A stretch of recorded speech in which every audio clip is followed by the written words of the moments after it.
Il faut donner pour recevoir. Tu as déjà sûrement entendu parler voilà, de cette expression-là, donner pour recevoir. La main qui donne est au-dessus de la main qui reçoit. Donner assouplit notre âme, etc., etc. Mais réellement, aujourd'hui, je vais te parler de la notion de donner. D'ailleurs, ça tombe bien. On est aujourd'hui le dimanche de Pâques. D'ailleurs, il fait super beau.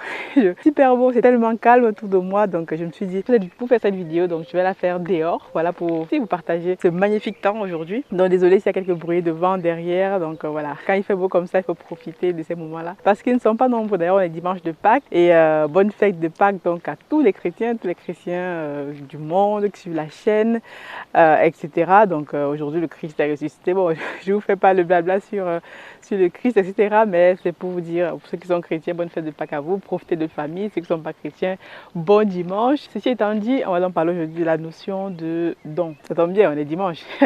Dimanche, c'est le jour où les chrétiens vont à la messe, ils vont remercier Dieu pour voilà, tous les bienfaits, etc., etc. Donc aujourd'hui, moi, je vais vous parler donc de la notion de don, c'est-à-dire que il faut donner pour recevoir, mais réellement, vu qu'on est sur une chaîne business, donc je vais vous parler de la notion de don lorsqu'on fait du business, lorsqu'on est entrepreneur. C'est réellement super important parce que lorsque vous êtes entrepreneur, une des choses que vous faites, c'est de donner tous les jours.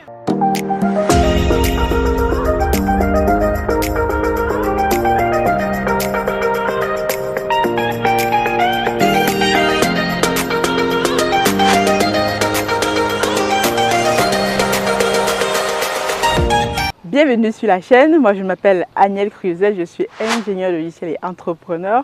Sur cette chaîne, moi je partage mon expérience dans l'entrepreneuriat à travers tout simplement les business que je fais ici en France. Dans le digital, on a des boutiques, une boutique sur Amazon, sur eBay et particulièrement aussi dans la pisciculture et l'agribusiness au Cameroun avec notre projet phare Africa Food Industry. Donc pour revenir sur ce projet-là, je te dis encore pour si tu es retardataire ou si tu prends cette vidéo voilà, en tant que nouvel abonné ou si tu tombes dessus par hasard, j'ai lancé une levée de fonds assez inédite dans la communauté, j'ai pas encore eu ça, pour pouvoir permettre à d'autres personnes d'investir avec nous sur ce projet-là. Parce que comme tu le sais, moi je fais la pisciculture, je le montre déjà dans les précédentes vidéos, mais on a eu tellement de demandes par rapport à ce projet-là que je me suis dit, les Africains sont intéressés à faire des choses et donc pour le faire, donc pourquoi ne pas donc dupliquer cela en plus grand sur un autre site au pays. C'est ce qu'on est en train de faire. Je te mettrai dans un barre de description pour les retardataires. On a prolongé comme ça en fait voilà, les dates d'inscription, le délai d'inscription plutôt. Si tu es intéressé par ce projet-là, tu fais partir de cette aventure des jeunes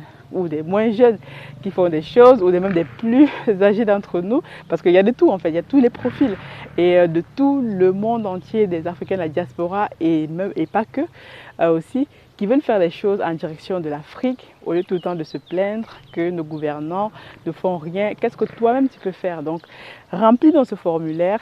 Nous allons t'envoyer donc un email avec toutes les informations relatives à ce projet-là. Et donc comme ça, tu pourras faire partie de ceux qui changent les choses concrètement au pays. Cela étant dit, revenons donc sur notre vidéo qui va parler de donner. La notion de don, la notion de give back, comme moi j'aime bien l'appeler aussi, le dire en anglais, c'est vraiment quelque chose de crucial si tu es entrepreneur ou si tu aspires à être entrepreneur. Donc, si tu n'aimes pas donner, ou si tu es radin, ou si tu es je ne sais quoi d'autre, chiche, comme on dit souvent, cette vidéo n'est sûrement pas pour toi. Parce que là, je vais te dire que si tu veux être entrepreneur, tu vas donner tous les jours de ta vie. Chaque seconde, tu donnes. À chaque minute, tu donnes. Chaque jour, tu donnes. Et donc, c'est en donnant donc toi aussi, tu reçois. Donc, ne reste pas là en te disant que tu attends de recevoir des choses d'autres personnes ou tu attends de recevoir, je sais pas moi, de l'État, du gouvernement, de je sais pas X choses. Mais qu'est-ce que toi-même, tu peux donner aux autres personnes, qu'est-ce que toi-même tu peux donner au monde. Donc comme ça, donc, je vais te parler ici d'à peu près 3-4 points comme ça que je vois assez intéressant lorsqu'on fait du business, de l'entrepreneuriat et qu'il faut absolument intégrer la notion de don et comment ça se matérialise. Donc première des choses, si tu fais du business, tu as sûrement un produit ou un service que tu vends. Et lorsque tu fais ça, tu veux sûrement résoudre un problème de la communauté, un problème que tu vois autour de toi. Ça, c'est le propre de l'entrepreneur. Donc, résoudre les problèmes. Lorsque tu veux résoudre les problèmes, qu'est-ce que tu vas faire? Tu vas identifier autour de toi les problèmes inhérents et apporter une solution avec donc ton service ou ton produit. Et idéalement, quand tu le fais, tu vas apporter de la valeur à quelqu'un et après, tu vas donc générer des revenus qui vont avec. Et lorsque tu fais ça, il faut bien te rendre compte que ton produit n'est pas forcément le meilleur du marché, mais tu vas essayer de t'en approcher parce qu'il y en a d'autres aussi. Et c'est surtout la promesse que tu mets devant ton produit. Par exemple, ton produit va résoudre un problème X et donc tu vas permettre aux personnes qui avons acheté donc ce produit-là de pouvoir donc résoudre leurs problèmes avec ton produit que tu as mis sur le marché. Et donc c'est réellement important de savoir que ton produit vient résoudre une problématique. Pas justement juste lancer son produit pour lancer son produit. Si on parle du cas d'Amazon, Business Amazon que moi je fais, vous le savez ici, donc le produit que tu choisis aussi, il faut choisir ce produit-là en ayant en tête que ce produit-là résout un réel problème. Parce que voilà, je vois, même si on dit sur Amazon, il faut lancer le produit est bien, tu peux gagner des sous avec en lançant n'importe quel produit. Mais moi, je pense que lorsque tu lances un produit, il faut déjà réellement identifier que ton produit va résoudre un problème. Et comme il résout un problème, donc tu peux donc maintenant adapter le prix, parce que le prix est toujours fonction de la catégorie du ciblage que tu fais. Si tu mets par exemple des produits qui sont low price, ben voilà, ça résout sur un certain type de problème. Si tu mets des produits qui sont high price, ça résout un type de problème. Et donc ça dépend de la catégorie que tu te mets, que tu vas pouvoir donc résoudre ton problème à une cible bien spécifique. Bon, cela étant dit, donc les produits que tu mets, voilà, tu vends ton produit. Et deuxième chose que les gens oublient souvent, tu vends ton produit, il faut réellement penser au service client. Le service client, c'est vraiment super important. Chez Amazon, c'est un peu difficile parce que généralement, quand ton produit est sur la plateforme, voilà, les gens achètent. La seule façon que tu peux avoir contact avec ton client, on va dire, c'est à travers les reviews, les commentaires. D'autres vont mettre les mauvais, les bons commentaires, etc. Et parfois, moi, parfois, j'ai les commentaires comme ça. Peut-être que les personnes n'ont pas bien compris mon produit et donc j'essaie de voir comment est-ce que je peux les contacter. Mais sur Amazon, c'est compliqué. Donc, ce que tu peux faire pour pallier à ça, c'est peut-être regarder les commentaires, les bons ou les mauvais. Et ces commentaires-là vont te permettre aussi de pouvoir te différencier des autres, donc de prendre en compte les retours des commentaires mis par tes clients et d'améliorer ton produit. En tout cas, moi, c'est ce que j'essaie de faire tous les jours à travers mes produits. Donc, deuxième chose maintenant, toujours avec les produits ou les services, hein, c'est pareil, il faut vraiment penser à ce qu'on appelle le service client. Un exemple qui m'est encore arrivé il y a quelques jours, vendredi. Donc, il y a un des clients qui a acheté un de mes produits sur eBay. Là, c'est sur eBay. Et donc, la personne a du mal donc, à voilà, installer le produit, setup le produit. Et donc, ce qu'il fait, c'est qu'il m'appelle au téléphone parce que lorsque vous vendez sur eBay, voilà, les coordonnées sont visibles, tout ça. Donc, moi, voilà les coordonnées de l'entreprise. Donc, au téléphone, ok, j'ai acheté ce produit-là, j'arrive pas à l'installer. Ok, on essaie de voir qu'est-ce qui ne va pas. Ce qui est intéressant d'avoir le feedback. Et donc, moi, je lui dis, bon, on se convient un rendez-vous pour vous aider à installer votre produit, à le prendre en main. On a passé presque 2-3 heures, ça ne marchait pas. Du coup, j'ai essayé tout ce que je pouvais. Et finalement, on s'est dit, bon, on va se recontacter la semaine prochaine. Et là, aujourd'hui, là, il vient de m'envoyer un message en disant que finalement, le produit, j'ai réussi à l'installer, j'ai réussi à bien le setup. Et c'est réellement super, quoi. Donc, je trouve donc que ce produit donc, a été installé. Le client a réussi à installer le produit, super important.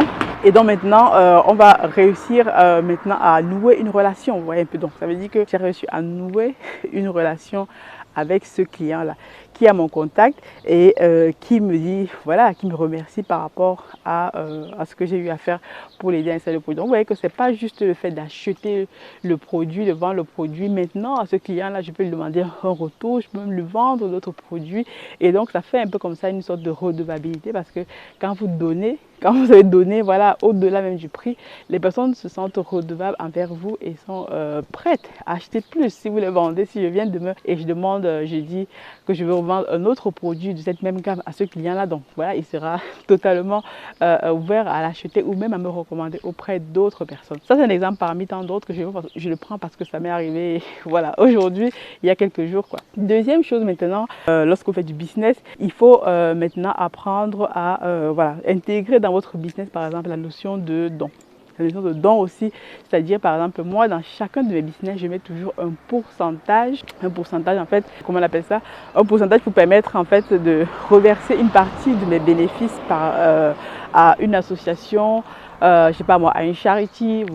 Voilà, aujourd'hui, lorsque vous voyez tous les plus grands entrepreneurs de ce monde reversent toujours une partie de leur business, de leur gain à une association. C'est pas pour rien, parce qu'ils ont compris que en donnant comme ça, en créant un business qui participe aussi à la communauté, qui participe au développement de là où ils sont, ça permet aussi de renforcer l'image de leur marque. Vous savez savoir qu'aujourd'hui, les entreprises, l'image de la marque est super importante. Lorsque vous avez une entreprise, par exemple, je parle à la fondation Bill Gates, qui contribue à donner pour, je sais pas moi, le cancer, etc. Même s'il y a derrière la notion de défiscalisation, mais déjà dans la tête des gens, ça rentre déjà que c'est une fondation qui donne, c'est un monsieur qui est généreux et donc ça contribue aussi, ce qu'on appelle la valeur perçue de la marque, ça contribue à fortifier la marque auprès des populations, auprès des consommateurs et voilà. Et derrière, c'est aussi un argument marketing. Donc, moi, ce que je fais, donc dans mes produits, dans mon business Amazon, je rajoute dedans, en fait, je rajoute même dans ma description que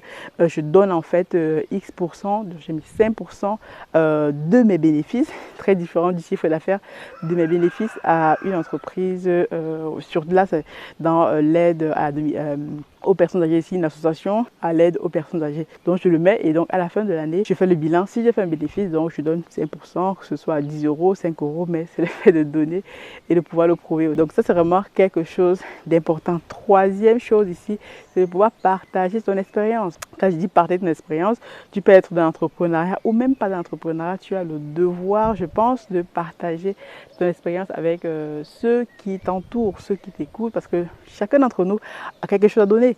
Chacun d'entre nous est sur cette terre pour faire quelque chose. D'ailleurs, il faut toujours se poser la question, qu'est-ce que je peux apporter aux autres de façon tout simplement gratuite. D'autres font du bénévolat, d'autres font des charités, d'autres font de l'aide. Tout ce que tu veux. D'autres partagent leur expérience à travers par exemple, une vidéo YouTube comme ça où je vous apporte mon expérience, je vous explique.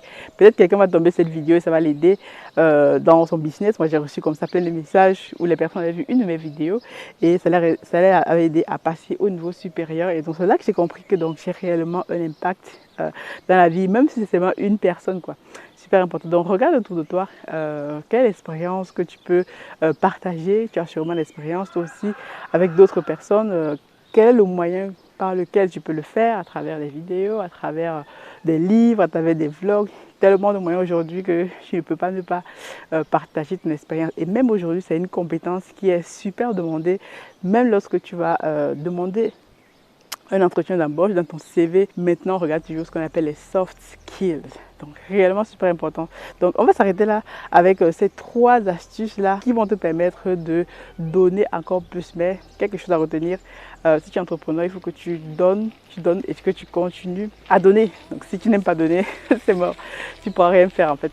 Donc je te dis donc à très bientôt. N'hésite pas à t'abonner si tu es nouveau sur la chaîne, à partager la vidéo avec tous ceux que ça peut aider, tous ceux qui n'aiment pas donner, tous ceux qui sont radins là. Envoie-leur cette vidéo, je leur dis que Agnelle a dit qu'il faut que tu donnes. Si tu ne donnes pas, d'ailleurs comme dans l'église vous donnez, non, voilà. Donc voilà, on va pas rentrer dans le sujet, mais simplement je te dis, pense de toi, à très bientôt, God bless et dis-moi ce que tu penses de cette vidéo dans les commentaires.